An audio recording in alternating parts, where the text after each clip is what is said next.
Z-Techbd. আসসালামু আলাইকুম। Filmora Bangla টিউটোরিয়ালে Z-Techbd এর পক্ষ থেকে আপনাদেরকে স্বাগত। How to make sky replacement from any video with Wondershare Filmora 2022। আমি Wondershare Filmora 11.7.3 ভার্সনটি ইউজ করছি। আর Wondershare Filmora best video editing software for beginners. তো চলুন আজকে ফিল্মোরা বাংলা টিউটোরিয়ালে ফিল্মোরা টিপস অ্যান্ড ট্রিক্সটা শিখে নিই। ভিডিওটা ভালো লাগলে কমেন্টসে জানাবেন, আর যদি ভালো না লাগে কেন লাগেনি কমেন্টসে জানালে উপকৃত হবে। ছোটখাটো ভুল কমেন্টস করে দেখলে আমরা অনুপ্রাণিত হব। ভিডিওটিতে কী কী এলিমেন্টস অ্যান্ড ট্রানজ্যাকশনস ব্যবহার করা হয়েছে মেমোরাইজ করে নিলে ভালো হবে। ভিডিওটিতে starry sky back elements use করা হয়েছে এবং ট্রানজ্যাকশনে ডিসলভ ট্রানজ্যাকশন এবং লাইট লিক ট্রানজ্যাকশনটা ব্যবহার করা হয়েছে। Elements sky back and transaction dissolve and light leak transactions.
please don't forget to subscribe our channel please.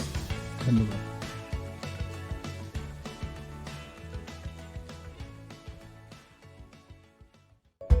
Z-Techbd